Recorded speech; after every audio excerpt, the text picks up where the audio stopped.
Hello and welcome to another episode. In today's episode, I am going to be explaining what is Math.sqr.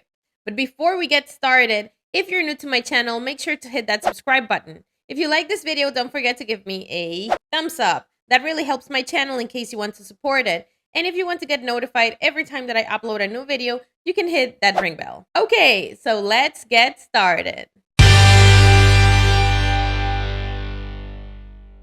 Okay, everybody, so to get started in today's episode, I need you to open MDN. You're going to type on the search box Math.sqr, just like this, Math.sqrt.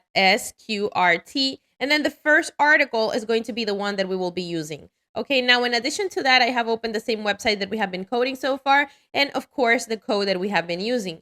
So let's return to MDN, and first and foremost, let's learn what is Math.sqr. Okay, so let's read here a little bit and I'll explain you in my own words what it is. So the Math.sqr is a static method, again, it's a method from the math object, which will return the square root of a number. So that's it. That's very straightforward. That's what Math.sqr is. With Math.sqr, what you're going to do is get the square root of a number. Okay, so as simple as that. Don't complicate yourself anymore.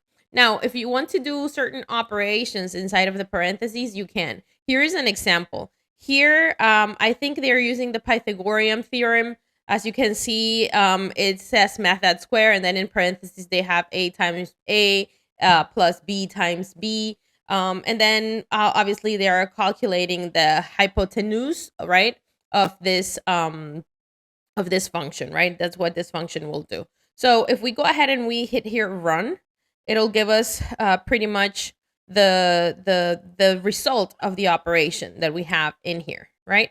So the result of this operation will be 5. The result of this other operation will be 13. The result of this other operation will be obviously 0. So you can do a lot of things. Now, what is the syntax of Math.sqr? Is very simple. You just type in Math.sqr, and then in the parentheses, you go ahead and you give whatever parameters you want to give to it. Like in this example, they are using, again, another operation.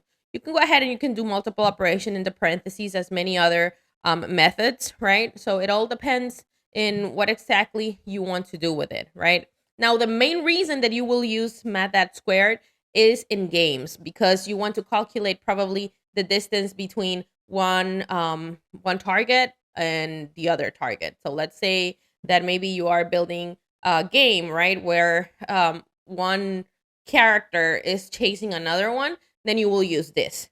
So that's the reason that I am explaining you this, because we are going to be definitely using Math.sqr in our project. Okay, so I recommend you to go ahead and read a little bit more here in this article, the rules and everything that involves Math.sqr. But right now I will show you real quick how it works. So let's say that we want to get the square root of a number, right? Let's go back to our code. Let's say that I want to console.log, and then in the parentheses here, I'll use Math.sqr. Okay, I'll use Math.sqr, and then in the parentheses here, I am going to pass a number that I want the square root of. So let's use 16 just for this example. I mean, it's as simple as that. 16. So let's save this. Going back to our document, let's hit refresh. Whoops. Remember, I always forget this, but you have to always capitalize the letter M for the math object. Okay, so let's save this. Going back to our code, let's hit refresh. Okay, there you go. So what's the square root of 16 is 4. If we want to go ahead and we want to console.log another one, well, we can definitely go ahead and do that, right? We can go ahead and we can add the square root of, I don't know, let's say 25. Let's save that out and let's hit refresh. Then it'll be 5, right? Because 4 times 4 equals 16. And then 5 times 5 equals 25. So as simple as that is how you will use Math.sqr. Again, to get the square root of a number. Okay? And you can also do multiple operations with it, like the example that they have in here. So you can go ahead and you can run this and you can try it out on your own. But I'm just giving you the foundation and what is Math.sqr and how you can use it. So I hope that this chapter today was really short, simple, but straightforward, because that's really about it, what you need to know about Math.sqr.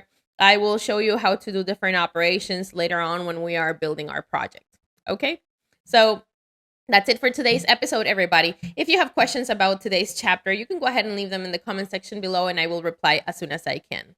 Also, if you have enjoyed this video, remember to give me a thumbs up. That really helps my channel. And if you want to get notified every time that I upload a video, make sure to activate the ring bell. And remember that you can always ask Lixi. Bye, everyone, and see you again in our next episode.